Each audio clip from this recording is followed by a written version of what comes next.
Ladies and gentlemen, boys and girls, dying times here.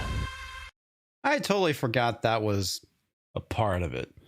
Anyway, I'm trying something out a little new, guys. Just trying to see maybe if I could actually go and create a little extra content and cover some stuff I normally don't get a chance to. And anyway, so that's just kind of my plan for this.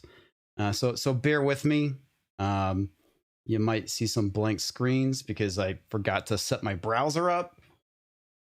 Let me get that situated real quick. Anyway, how's everyone doing tonight? I'm a little tired. It's been a long week, and you got the whole surgery thing coming up and whatnot. So that's a thing. Anyway, so this is the article I want to talk about tonight, mainly because, well, there was this tweet that went out from basically this website, which is Shakespeare's Globe, and apparently they do a lot of Shakespeare production type stuff. And they had this thing where they said decolonize Shakespeare, and you know what happened? A lot of people kind of called them out, and they went and privated their account. Or so anyway, that's kind of the thing. But I want to talk about this. I Googled them. I thought it was kind of funny. So there's this anti-racist Shakespeare stuff going on, which I think is kind of funny. What does Shakespeare have to do with anti-racism? Nothing, you would think, because this is Shakespeare happened a long time ago. But apparently they have to decolonize Shakespeare, and they have some pretty interesting articles on their website. So I figured we'll talk about this. A darker shade of Shakespeare. Yeah, in case you guys haven't noticed, Shakespeare was written, I don't know, kind of, was it Middle Ages? Maybe a little bit after the Middle Ages. I don't think we quite hit the Renaissance, did we? Maybe. I don't know. Anyway, this has nothing to do with colonialism. And that's the thing I find so funny about all this. And they have all these freaking articles, and it's amazingly terrible.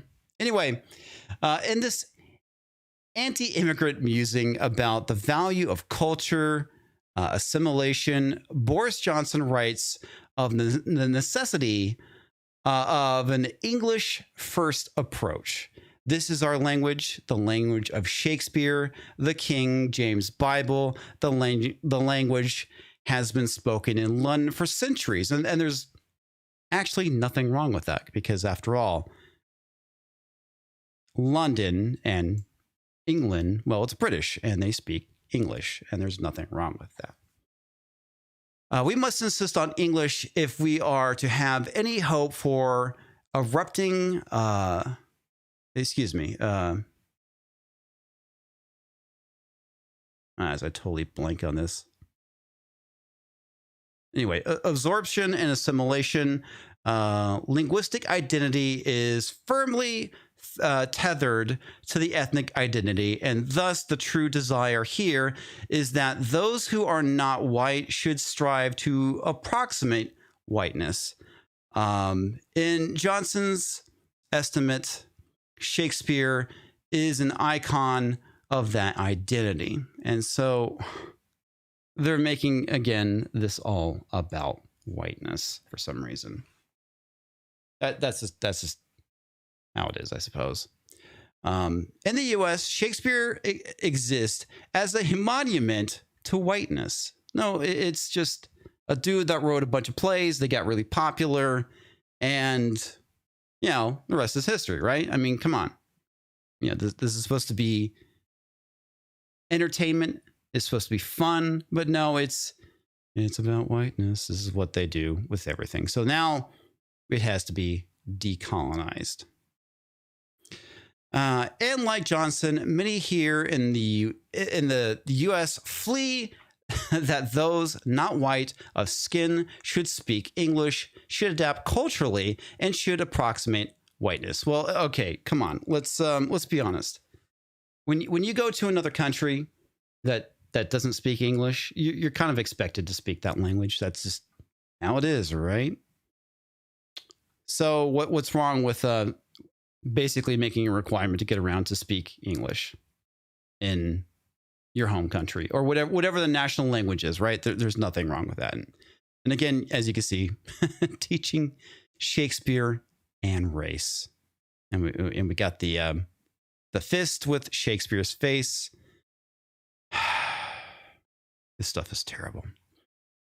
But the truth is that in their eyes, those of us who are dark of skin will neither belong in the realm of the Shakespeare industry. Such attitudes also persist. Still, much has been done to bring Shakespeare's diverse understanding by so many BIPOC scholars, actors, dramaturgists, students, educators, and readers. Lest you think that this speaks to Shakespeare's universality, it kind of does. I want to be clear that this is not at all the case. That this speaks to the value of multilingual, multicultural, multiracial, and truly diverse perspectives, which you think it would, right? I mean, this is like with any great works of literature. This is our present moment. Moments are being torn down, and Shakespeare is no exception. Why does Shakespeare need to be torn down?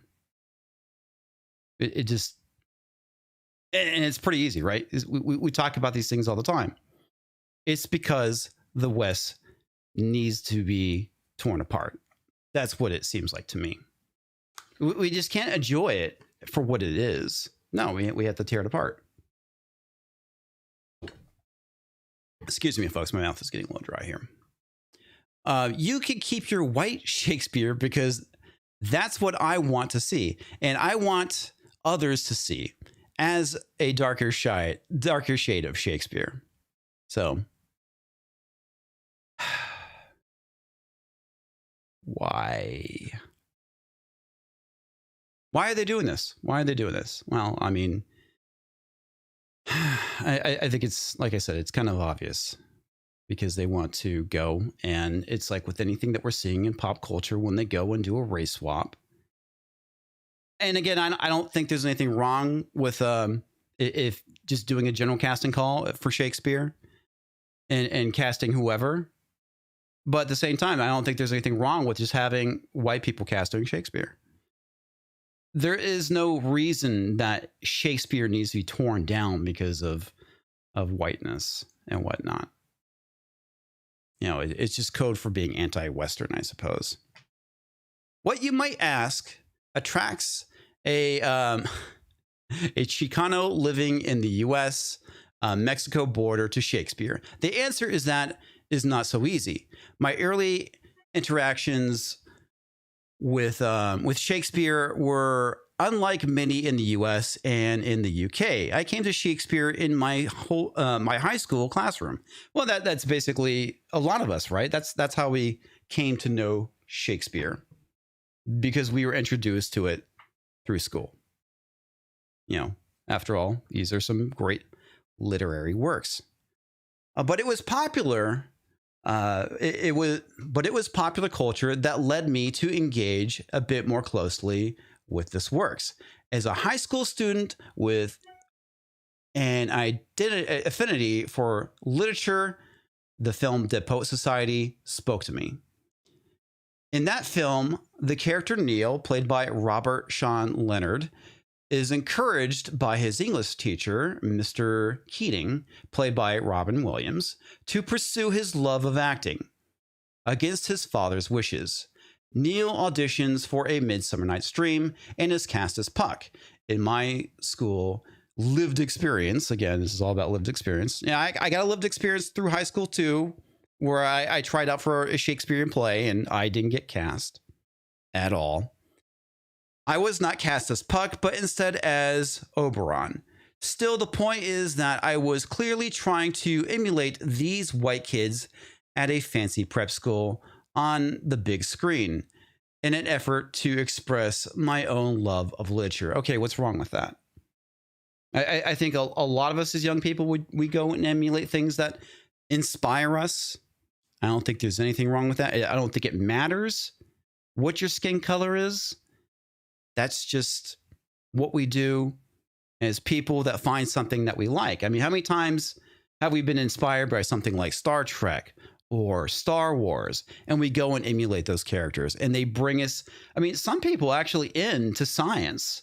There have been many people who've been inspired by Star Trek that actually went on to be scientists, which is actually pretty interesting, or astronauts. I did not see them, but I do know that the desire to approximate whiteness was and is widespread for so many of us brown of skin. Why can't you say just people with brown skin or brown skin people? Sorry, all the noise there. It's from my laptop. Because we are made to feel inferior. Okay, whatever. I love Shakespeare then because one is taught to love Shakespeare if one loves literature. Yeah, well, Shakespeare's good. That's why. I mean, and you don't have to love Shakespeare. You can like it. One is taught to love Whitman, Joyce, Hemingway, Faulkner, and Fitzgerald. And I'm sure you can easily recognize the problem with that pattern. I'm guessing because it's a bunch of white dudes. That's the problem. You know, think about it. That's definitely what the problem is. And I'm sure you can easily recognize the yeah, I already read that. Okay. It is literary canon that is taught, and thus it is the canon that upholds the dominance of whiteness. I mean, they have studies, you know, for other literature, I guess. I mean, and I'm not saying that the guy doesn't have a point, that they, you know, obviously should teach maybe more than just Shakespeare and other, you know, something other than just white dudes. But again, there's a reason why those people are being taught, right? Because they're iconic. They have defined things. And I'll be honest with, I'm not a big fan of Hemingway, but, you know, he's definitely iconic. Thankfully, my experiences and the literature and popular culture I subsequently choose to consume exposed me to so much more. My decision then to study Shakespeare later in my life was not an attempt to approximate whiteness. I felt that I had something to offer Shakespeare, and so I followed that path. Okay, makes sense. You felt like you had something to offer. There's nothing wrong with that. But why does Shakespeare need to be changed for you? Why does Shakespeare need to be changed for me? I don't think it needs to. You know, people are allowed to go and do their own renditions of these types of things. Anyway. And why I will not pretend that I recognize the value of Chicano perspectives on Shakespeare early on, I can confidently say that I did recognize value within myself, even in a nation where so many sought and continues to seek to devalue me and my kind. And of course, when he says this, somehow, for some reason, he's tying this into, you know, immigration issues. Why? I don't know. Well, I know why, because, you know, it goes back to building this narrative. And the great thing, too, look at that. He has the interior shots of, you know, the immigration facilities. Shakespeare has absolutely nothing to do with immigration, but this guy is going to make it about immigration. My kinship now is with the community of scholars who, through critical race studies, of course, that's what these people do these days, is Critical race theory ruins everything, uses Shakespeare as a vehicle to indoctrinate structures of racism and white supremacy in our day. This is Shakespeare. Come on, buddy. This is Shakespeare. It predates all this nonsense that we have to deal with today. It makes my head hurt. It really does. Where was I?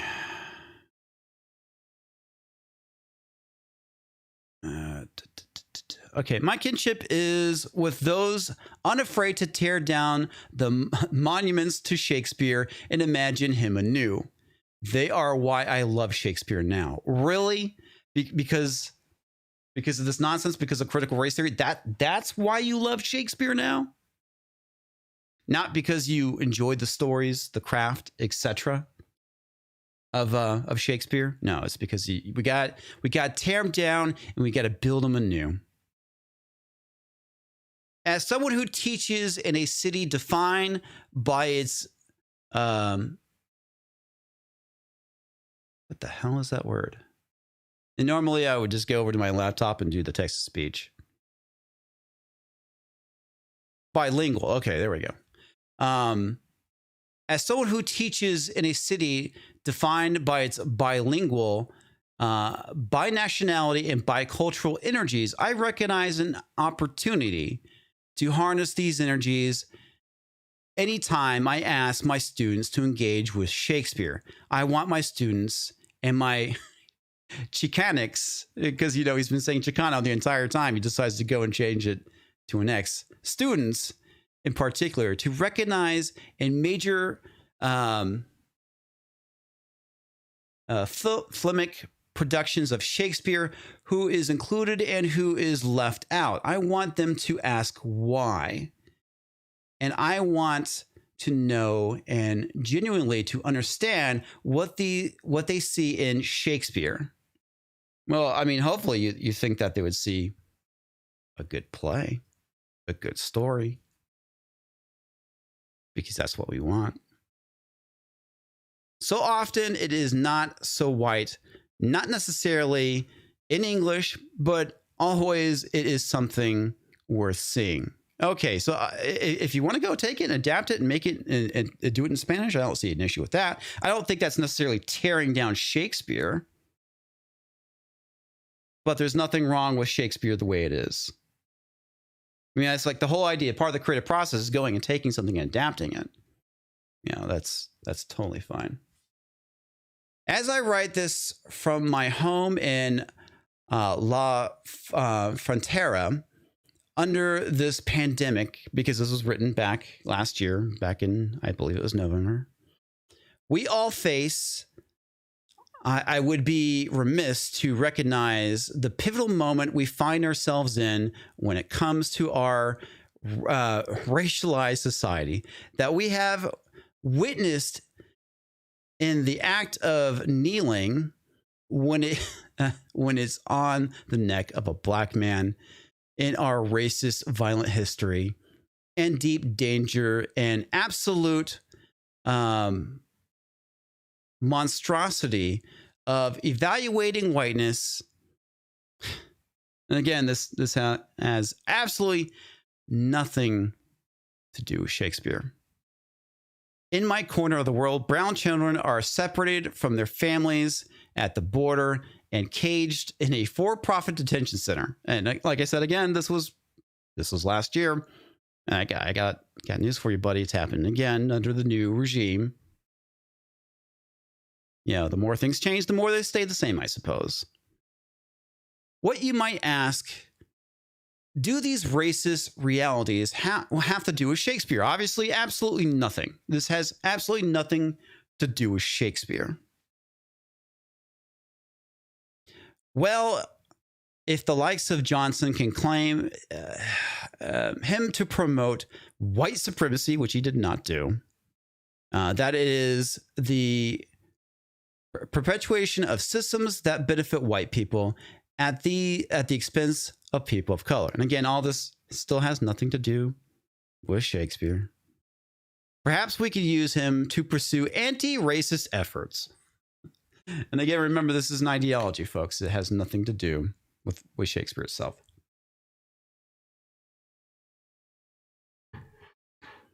Okay. Johnson's version of Shakespeare is tired, old, and white. Well, you know, Shakespeare is white, and obviously England was very white during this time period. The darker shades of Shakespeare that is emerging is much more vibrant, much more powerful, and full of potential for change. And that's basically it. I think it's funny that they got blasted really hard and that they had to go and they didn't make it private. They went and made it. If you're not following them, you're not seeing anything. And like I said, this was written back in August of 2020. Like I said, the more things change, the more they stay the same. But that's just how things are. All right. I'm going to cut short. I am actually pretty exhausted. I wanted to go a little longer. Like I said, I was trying something out where I just go and cover an article because I kind of want to get more content out. You know, that's just, you know, I unfortunately, I just haven't had the time to do videos a whole lot lately because of, you know, things. And so anyway, this was an experiment. I do appreciate it. I do want to get to the super chats before we go and exit things out, which is from Crazy Cat Guy, which is a super sticker that says, hiya, Crazy Cat Guy. And Darius Munchausen with a box of popcorn. I do appreciate you, all of you guys tuning in. I might try this again once I'm feeling a little better next week. We shall see. But yeah. So everyone that showed up tonight, thanks for hanging out, all 62 of you. And I'll see you next time.